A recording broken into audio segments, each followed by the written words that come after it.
Okay, so I have done the EKG, and I'll spare you the boringness and indignity of having to watch that video. So I did it. I got my results. It gives you a nice table, and then on your graph, it enables you to do some pretty cool things because what they want you to do is take some measurements.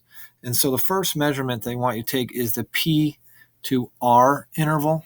And so the P is right at the beginning of when your heart is about to have a ventricular contraction.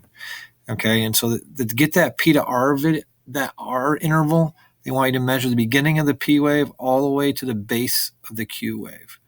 And then so down here, it's going to give you your change in time.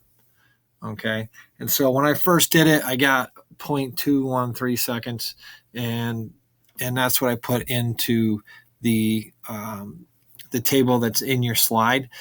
This time I'm getting a little less. I probably start a little bit beforehand, but you can see the change in time down here is 0.19, and I could even slide it over a little bit more if I did it. If I go right to where it starts to elevate, right to the base of the Q, okay, and then you're getting a time. It's under 0.2 seconds.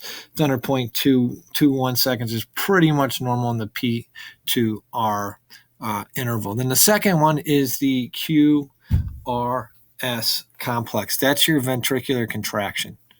Okay, and so this is a big piece of data right here. I'll start right at the base, and I'll go right to when it comes back up.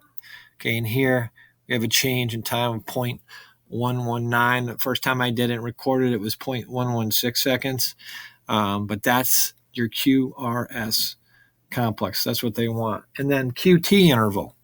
QT interval, that's, if you remember back, that's that dominant gene that if you have that dysfunction, your heart causes problems. And that was the gel electrophoresis that was at the end of Unit 3.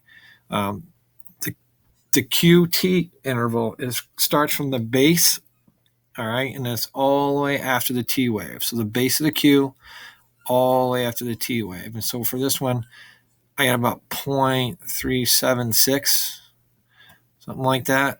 Actually, that's too far. Start again. Okay, right about to the base, 0.367. So pretty close. And then again, so I recorded that. I got 0.376 seconds. I put that in the slide on this one. You can see how I got it. It's right around 0.367, pretty close. And then the last one is the R to R interval. And basically what it wants you to take there is how long it takes you for a full heartbeat. So go right to the top of the QRS complex and go right to the top of the next one. And about 0.86, and then I had 0.858 on the first one. Okay, so and then from that, what I did was I calculated 60 seconds by that one heartbeats time, okay, and it gave me about 70 beats per minute. So if you're looking for all those things in here, you can get a lot from an EKG, and you can also tell if there's irregularities or possible concerns. Keep in mind, this is not medical grade equipment, of course. Everyone's EKG could look differently. There could be things on here that look like problems that if you took a real EKG, there wouldn't be.